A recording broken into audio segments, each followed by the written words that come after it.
이날 곧 안식 후 첫날 저녁 때에 제자들이 유대인들을 두려워하여 모인 곳에 문들을 닫았더니 예수께서 오사 가운데 서서 이르시되 너에게 평강이 있을지어다. 이 말씀을 하시고 손과 옆구리를 보이시니 제자들이 주를 보고 기뻐하더라. 예수께서 또 이르시되 너에게 평강이 있을지어다. 아버지께서 나를 보내신 것 같이 나도 너희를 보내노라. 이 말씀을 하시고 그들을 향하여 숨을 내쉬며 이르시되 성령을 받으라. 너희가 누구의 죄든지 사하면 사해질 것이요 누구의 죄든지 그대로 두면 그대로 있으리라 하시니라. 아멘. 예수님의 십자가 사건은 그를 따르던 모든 사람들에게 커다란 충격이었습니다.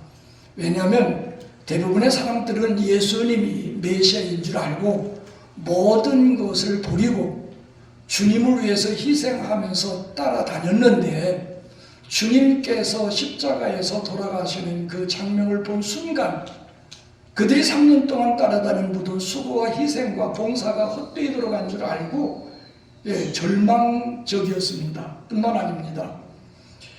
다른 사람들의 죽음과는 달리 로마 병정들이, 로마 군인들이 예수님을 십자가에 못 박고 그 십자가를 세울 때 온 세상을 뒤덮는 캄캄함이 온 세상을 뒤덮었죠.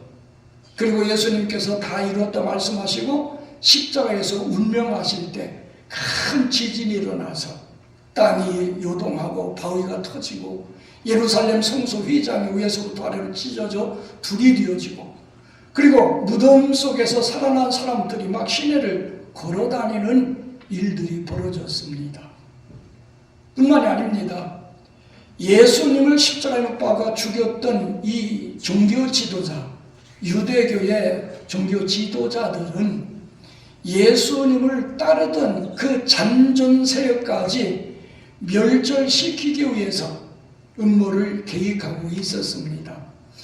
이것을 잘 아는 제자들 그리고 예수님을 따라다니는 사람들은 3년 동안 예수님을 따라다니면서 얼굴이 알려졌기 때문에 돌아다닐 수가 없었죠. 그래서 그들은 은밀한 곳에 이제 모여서 두려움 속에서 문을 닫고 숨어 있었습니다. 그렇게 3일 지났는데 3일 후에 갑자기 그곳에 부활하신 예수님께서 나타나셨습니다. 할렐루야.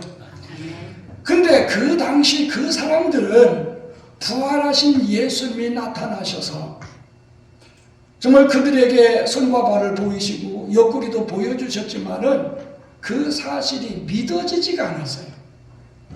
예수님께서는 십자가를 지시기 전에 3번이나 내가 예루살렘에 올라가서 대제사장들과 장로들과 유대교 지도자들에게 잡혀서 권을 받고 죽었다가 3일 만에 다시 살아날 것이다.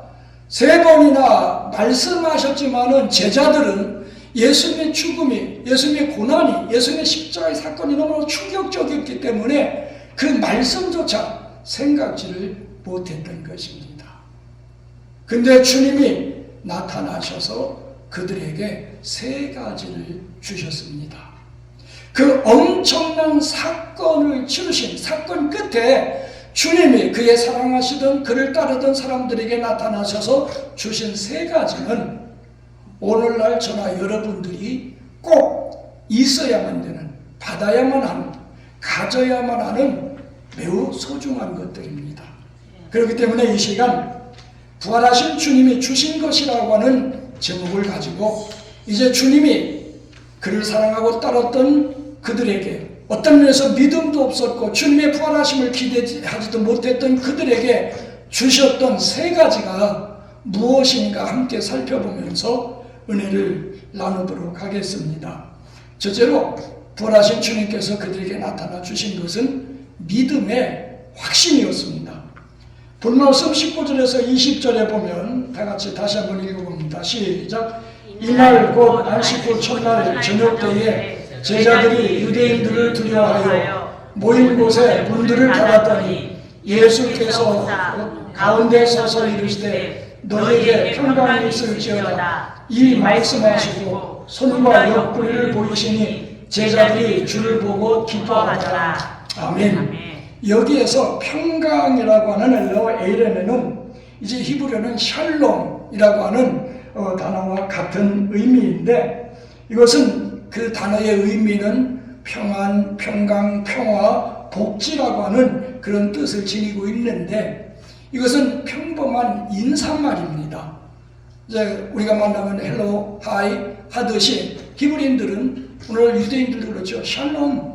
이건 누구를 만났을 때나 누구 집을 방문했을 때나 만나서 헤어질 때나 이게 샬롬, 이게 일상적으로 나누는 인사말이었던 겁니다. 그런데 부활하신 예수님께서 두려움에 떨고 있는 그들에게 나타나셔서 샬롬 한 것은 보통 인사말이 아니었어요. 왜냐하면 주님께서는 그렇게 말씀하셨습니다. 우리 요한복음 14장 27절 같이 한번 읽어보겠습니다. 시작. 평안을 너희에게 끼쳐노니 곧 나의 평안을 너희에게 주노라. 내가 너희에게 주는 것은 세상이 주는 것과 같이 아니하리라. 너희는 마음에 근심하지도 말고 두려워하지도 말라. 아멘.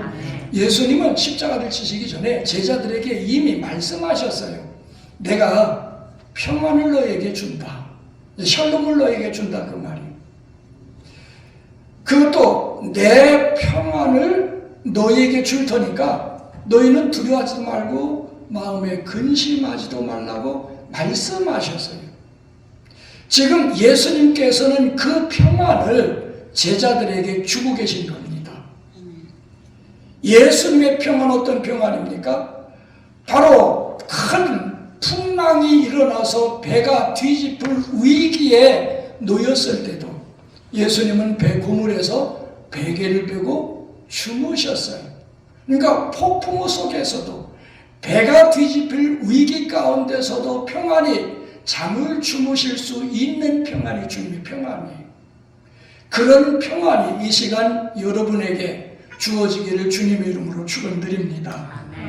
그런데 예수님은 이 평안을 말로만 주신 것이 아니고 그냥 샬롬, 인사말로 하신 것이 아니라 그 말입니다.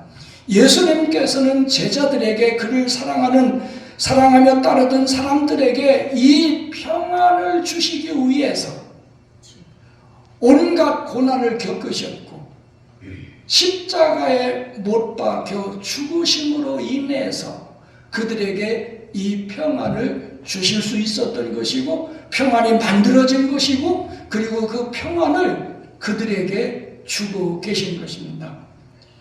그래서 우리가 지난번에도 살펴본 바 있습니다마는 이사야 53장 5절에 보면 같이 읽어봅니다. 시작. 그가 찔림은 우리의 허물 때문이요 그가 상함은 우리의 죄악 때문이라. 그가 징계를 받음으로 우리는 평안을 누리고 그가 채찍에 맞음으로 우리는 나음을 받았도다. 할렐루야. 바로 이사야는 바로 수백 년 전에 예수님이 이 땅에 오셔서 진정한 평화, 진정한 기쁨, 진정한 안정을 주시기 위해서 자기 자신이 십자가에 못 박혀 죽으셨다가 다시 살아나심으로 말미암아 이 평안을 준비하시고 준비된 평안으로 그의 제자들, 그를 믿는 자들에게 주시게 될 것을 예언했던 겁니다. 바로 주님의 십자가 부활로 만들어진 이 평안, 평강, 샬롬이 여러분 심령 속에, 여러분 가정과 여러분의 삶의 현장에 그리고 우리 교회에 충만하게 되기를 주님의 이름으로 축원드립니다. 그들에게 평강을 주신 후에 예수님께서는 자신의 손과 발을 보여주셨어요. 왜냐하면 그 당시의 상황은 부활하신 예수님이 똑같은 몸으로 손에 못자국이 있고 발에 못자국이 있으며 옆구리에 창자국을 보여주셨지만 그들은 도저히 믿어지지가 않았어요. 그래서 그들은 뭐라고 생각했어요? 영으로 생각했어요. 오늘날 우리 한국말로 말하면 귀신인가 생각했다 그 말이에요. 아니면 강시처럼 생각했어요. 그게 그 당시 제자들의 영적 상태였고 믿음의 상태였던 겁니다. 왜 그렇습니까? 바로 성령 받기 전이었기 때문에 그래요. 오늘 우리도 성령을 받지 못하면, 성령께서 우리에게 믿음을 주시지 않으면, 부활하신 주님이 직접 나타나시고 말씀하셨다 할지라도 그걸 믿을 수가 없는 거예요. 믿어지지가 않는 거예요. 그래서 성경에 보면 믿음은 아무나의 것이 아니라고 말씀하고 있습니다. 하나님이 택하시고 하나님이 그에게 믿음을 주셔야 믿어지는 것입니다. 예수님의 부활하셨음이 믿어지십니까? 그렇다면 감사하시기 바랍니다. 하나님이 여러분을 택하시고 사랑하시고 여러분들에게 그 믿음을 주셨기 때문인 것입니다. 그래서 누가복음 24장 37절 43절에 보면 부활하신 예수님을 본 제자들이 야 저게 귀신 아닌가 라고 의심하고 생각하고 있을 때 예수님 말씀하십니다. 너 그렇게 생각하지 말라. 자 봐라, 영은, 귀신은 뼈가 없지만은, 살도 없지만은 나는 너희들이 보는 것처럼 살도 있고 뼈가 있다. 그렇게 보여주죠. 그래도 성경에 보니까 너무 기뻐서 못 믿었다고 그랬어요. 이게 인간입니다. 우리 한국 사람이 옛날에, 오늘날 그런 사람 그런 말은 잘 안 쓰죠. 좋아 죽겠다, 좋아 미치겠다. 옛날에 그런 말 많이 썼어요. 안 그래요? 근데 존대 왜 죽어요? 존대 왜 미치냐고요. 근데 여기 보면 제자들도 너무 기뻐서 못 믿겠다고 하는 거예요. 그래서 예수님께서는 너에게 뭘 게 있냐? 예, 여기에 군 생선이 있습니다. 근데 예수님께서는 부활하셔서 신령한 몸이심에도 불구하고 생선 한 토막을 잡수셨어요. 왜 잡수셨을까요? 믿지 못하고 의심하고 두려워하고 있는 제자들에게 뭘 주시기 위해서? 믿음을 주시기 위해서. 바로 예수님이 살아나셨다고 하는 그 믿음의 확신을 주시기 위해서 주님께서 구운 생선까지 잡수셨다고 하는 사실입니다. 그러니까 주님이 이 시간도 이 말씀을 통해 이 자리에 찾아오셔서 저나 여러분에게 주시는 것은 바로 믿음의 확신입니다.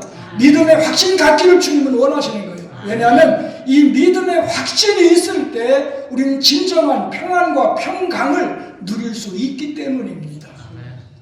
그런데 그 자리에 빠진 사람이 있었어요. 누구였습니까? 도마였어요. 그러니까 뭐 어디에서 무슨 짓 하다가 빠졌는지 알 수 없지만은 그 귀한 자리에, 은혜의 자리에 빠졌습니다. 근데 이 도마가 왔을 때 제자들이 야 주님 살아나셨다, 부활하셨다, 이 자리에 나타나셨다, 구운 생선까지 드셨다. 도마 역시 그 말 믿지 못했던 거예요. 동료들이, 제자들이, 사람들이 아무리 말해도 도마 뭐라고 말합니까? 내가 손가락으로 그 모자고 만져보고 옆구리에 손 놓보기 전에는 난 절대로 못 믿는다. 일주일 만에 주님이 다시 나타나셨죠.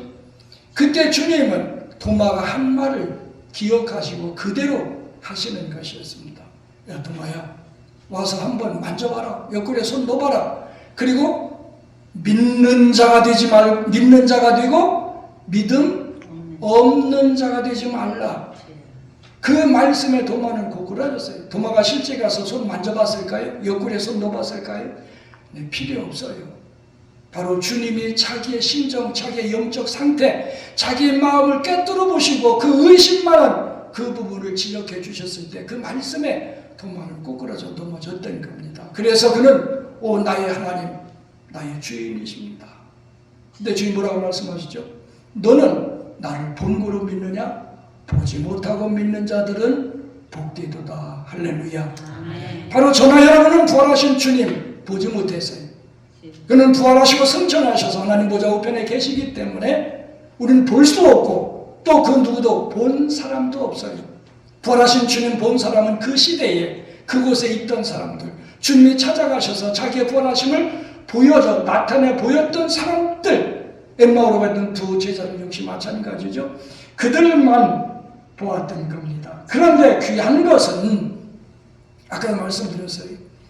바로 성령이 우리에게 찾아오셔서 우리에게 믿음을 주시고 그 사실을 믿어지게 하니까 우리가 믿고 또 믿어지는 겁니다. 할렐루야. 그래서 베드로전서 1장 8절에서 9절에 보면 같이 읽어봅니다. 시작.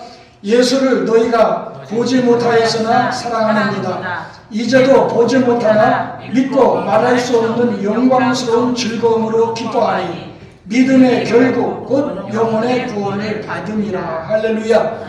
여기에 우리는 예수는 보지 못했지만은 여러분 예수 믿으시죠? 여러분을 대신해서 십자가에 못 박혀 죽으신 걸 믿으시죠? 그리고 3일 만에 다시 살아나신 건 믿으시죠? 40일 후에 하늘로 승천하신 건 믿으시죠? 그리고 앞으로 언젠가 주님이 이 땅에 다시 재림하실 것이 믿어지죠? 그것은 바로 성령님께서 여러분 마음속에 계시고 또 하나님께서 여러분에게 그 믿음을 주셨기 때문에 그 사실이 믿어지는 겁니다. 이런 믿음의 결국이 우리를 구원함에 이르게 만드는 겁니다. 이제 이 말씀을 통해서 또 기록된 성경 말씀을 통해서 우리 주님이 갖기를 원하시는 것은 바로 이 믿음의 확신입니다. 예수님의 탄생, 예수님의 죽으심, 예수님의 부활, 예수님의 승천, 예수님의 재림하심에 대해서 추호의 의심의 여지, 의문의 여지가 없이 마음속에서 내가 믿어야지가 아니라 저절로 믿어지는 이 믿음, 믿어지는 확신, 이것이 여러분에게 충만하기를 주님의 이름으로 축원드립니다. 그 다음에 두 번째로 부활하신 예수님께서 그들에게 나타나 주신 것은 거룩한 삶의 능력을 주셨어요. 본말씀 22절에 보면 같이 한번 읽어봅니다. 시작. 이 말씀을 하시고 그들을 향하사 숨을 내쉬며 이르시되 성령을 받으라. 아멘. 여기에서 숨을 내쉰다고 하는 헬라어 엠피사어는 숨을 내쉬다, 숨을 불어넣다 라고 하는 뜻을 가지고 있습니다. 이건 단순히 그냥 호흡을 의미하는 것이 아니에요. 그냥 후 하고 숨을 내쉬는 그 동작을 의미합니다. 이 말씀은 어떤 말씀을 연상시키느냐 하면 창세기 2장 7절에 보면 그렇게 기록되어 있어요. 여호와 하나님이 땅의 흙으로 사람을 지으시고 생기를 그 코에 불어넣으시니 사람이 무엇이 됐다? 생명이 되니라고 기록되어 있어요. 그러니까 하나님이 흙으로 사람의 모양을 빚으셨어요. 그건 뭡니까? 꼭 마네킹과 같은 흙으로 된 사람이죠. 근데 그 사람 속에 하나님이 뭘 불어넣으셨어요? 숨을 내쉬면서 생기를 불어넣으셨어요. 여기서 생기라고 하는 것은 하나님은 생명의 근원이시기 때문에 하나님께 있는 생명의 기운, 생명의 능력을 사람에게 불어넣으시니까 바로 생명이 됐다.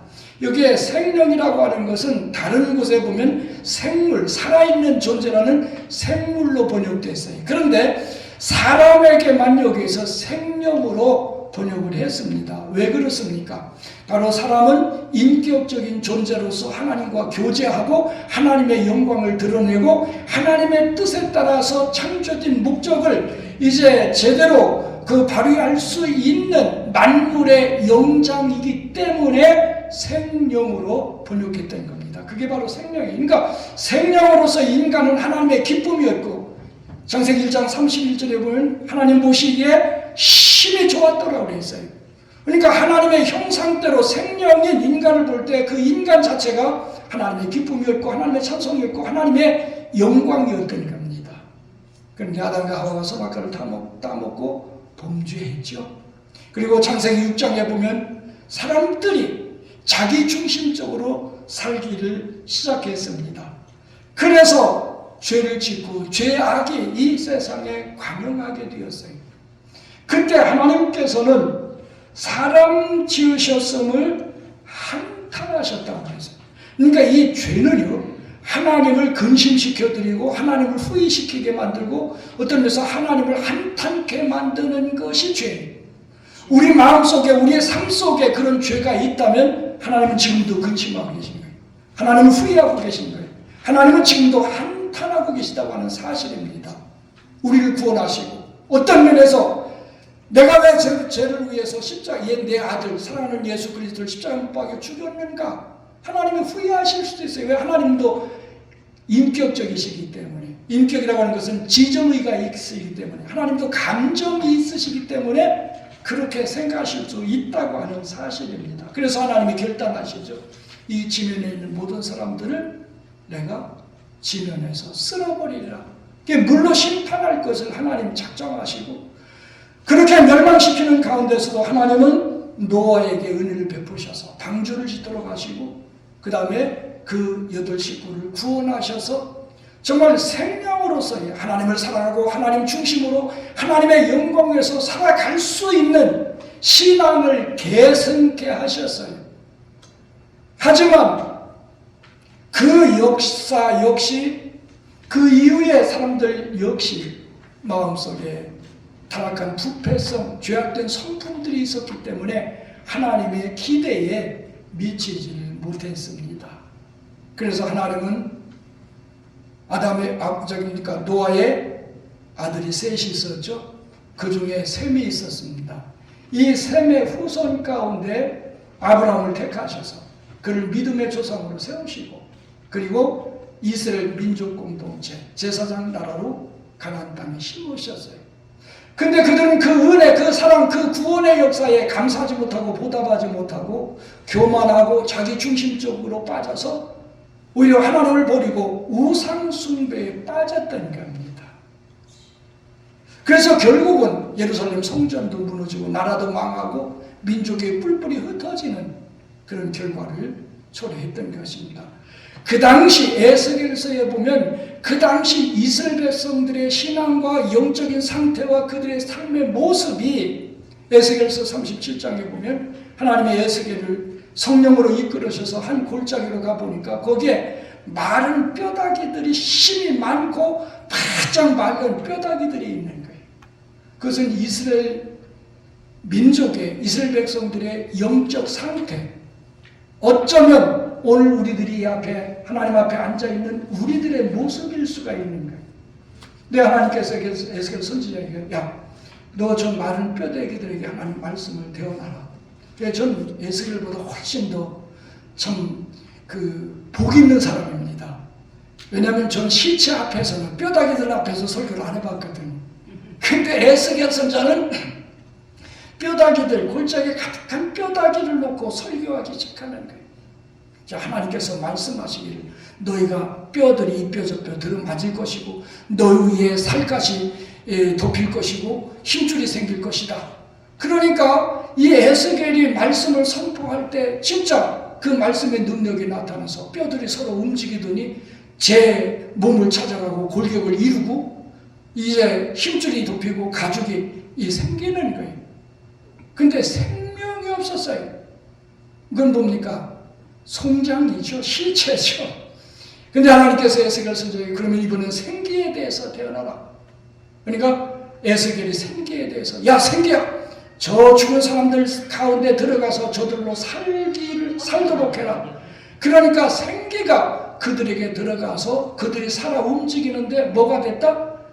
큰 군대가 됐다.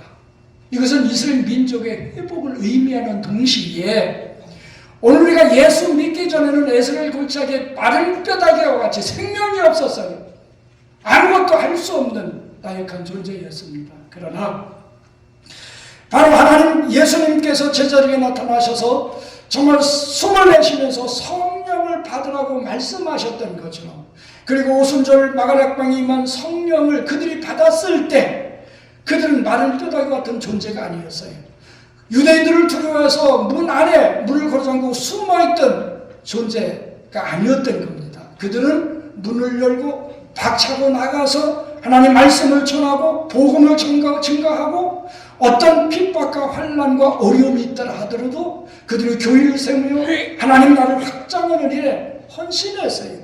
그들은 죽임을 당하면서까지 복음을 증거했고 교회를 세웠고 교회를 섬기게 되었던 겁니다. 그건 왜 그렇습니까?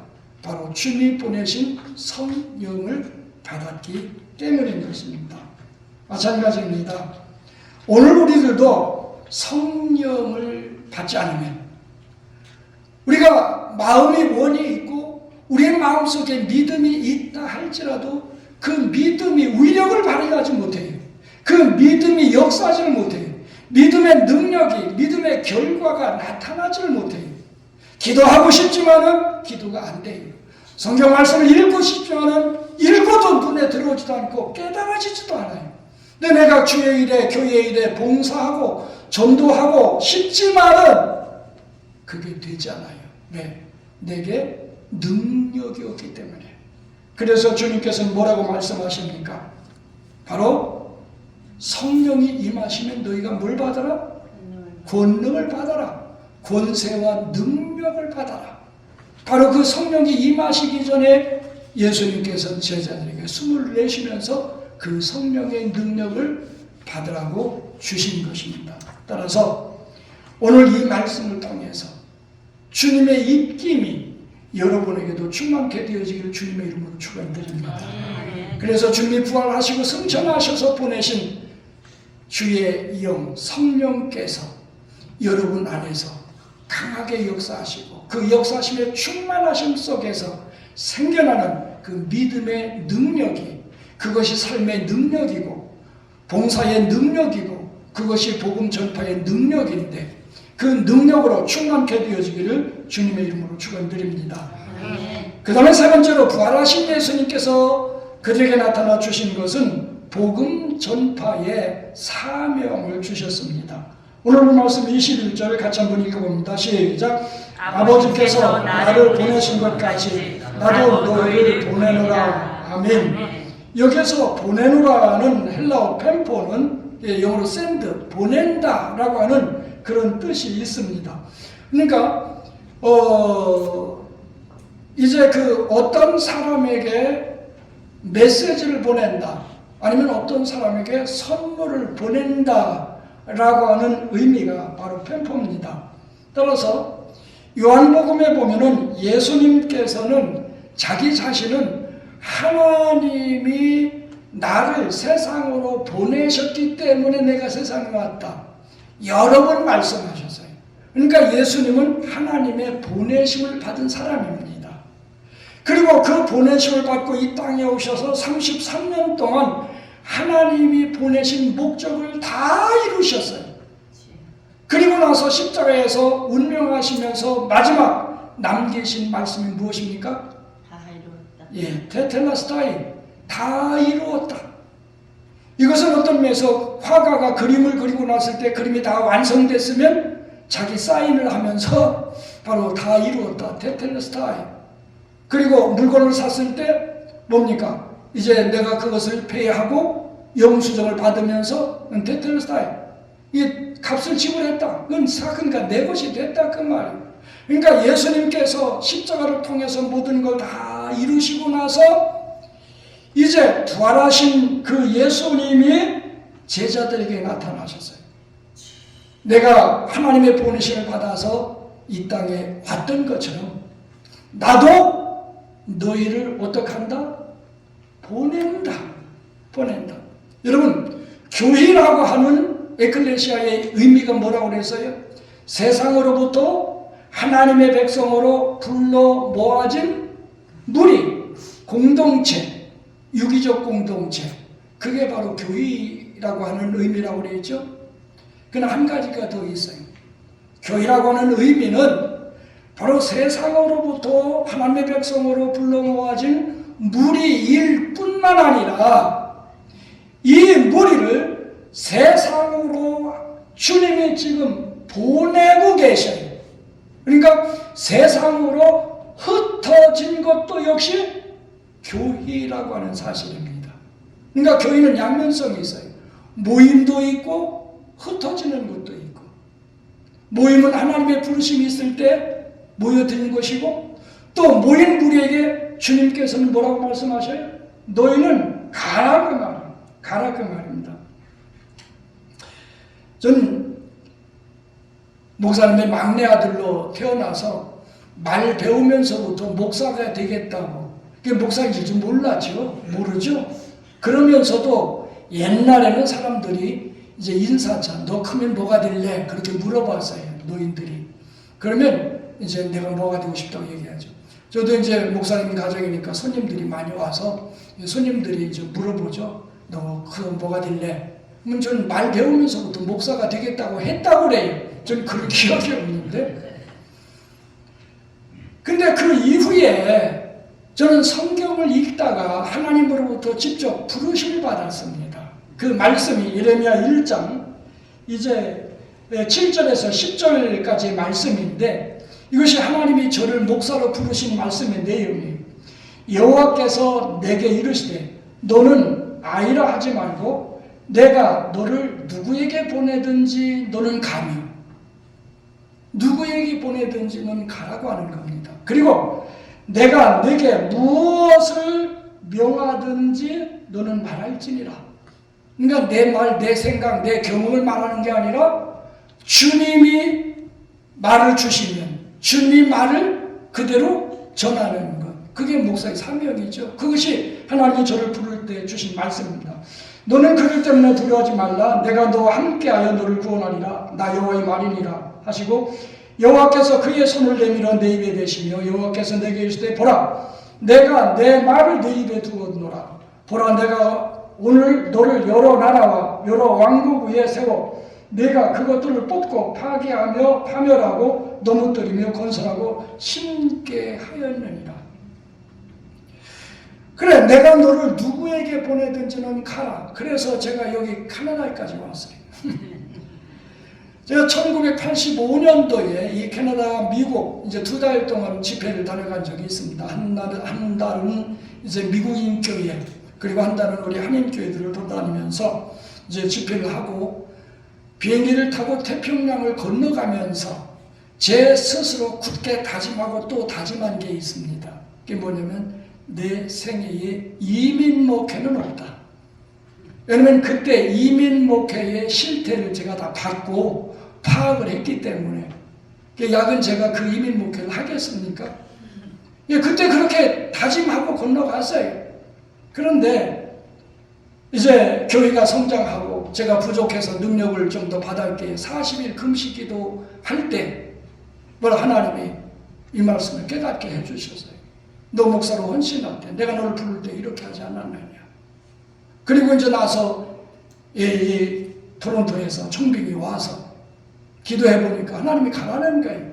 그러니까 교회가 몇 명 얼마나 모이는지 사람이 얼마나 준지 알지도 못하고 물어보지도 않고 무턱대고 왔어요. 그처럼 우리는 가야 되는 겁니다. 제가 유일하게 가지고 있는 금붙이는 이 배지입니다. 이 배지는 이제 대전 침례신학대학에 요즘엔 어떤지 모르겠어요. 제가 학교 다닐 때만 해도 침례신학대학에 내려오는 전통이 있었습니다. 그 전통은 이제 선배가 졸업하게 되면 그 밑에 후배가, 그러니까 4학년 졸업하면 3학년 후배들이 돈을 모아가지고 마련해 주는 것이 이 배지입니다. 근데 이 배지는 G와 Y의 약자예요. 그것을 이제 새긴 것이 이 배지입니다. 근데 G는 뭐냐? 가라는 첫 자죠. 그리고 Y는 뭐냐? 외치라는 첫 자입니다. 그러니까 가서 외치라는 거예요. 가서 외치라. 그래서 조금 전에 말씀해 드렸지만 캐나다까지 왔고 지금 여러분들에게 외치고 있는 거예요. 따라서 이 말씀은 저 한 사람에게만 주신 말씀이 아니에요. 자, 우리 마태복음 28장 19절 20절에 보면 같이 읽어봅니다. 시작. 그러므로 너희는 가서 모든 민족으로 제자를 삼아 아버지와 아들과 성령의 이름으로 침례를 주고 내가 너희에게 분부한 모든 것을 가르쳐 지키게 하라. 할렐루야. 여기 보면 그러므로 너희는 가라고 하는 거예요. 바로 주님이 여기에서 보내시는 겁니다. 이 보내심을 받는 것은 바로 사명이에요. 이 사명이라고 하는 것은 목회자에게만 있는 것이 아니라 우리 모든 성도들에게, 예수 믿고 구원받은 우리 그리스도인들에게 지금 주님이 이 사명을 주고 계신 겁니다. 또 우리가 잘 아는 말씀입니다만은 사도행전 1장 8절 함께 읽어봅니다. 시작. 오직 성령이 너희에게 임하시면 너희가 권능을 받고 예루살렘과 온 유대와 사마리아와 땅끝까지 이르러 내 증인이 되리라. 아멘. 이건 가긴 가는데 빈손 들고 가면 소용이 없어요. 또 힘이 없으면 또 소용이 없어요. 그러니까 우리가 갈 때 뭘 가지고 가야 돼요?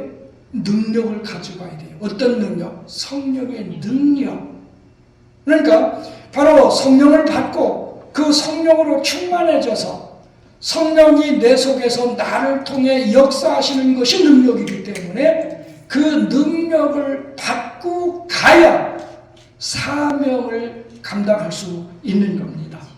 그래서 마가복음 16장 17절 18절에 보면 같이 한번 읽어봅니다. 시작. 믿는 자들에게는 이런 표적이 따르리니 곧 그들이 내 이름으로 귀신을 쫓아내며 새 방언을 말하며 뱀을 집어 올리며 무슨 독을 마실지라도 해를 받지 않으며 병든 사람에게 손을 얹은 즉 나으리라. 할렐루야.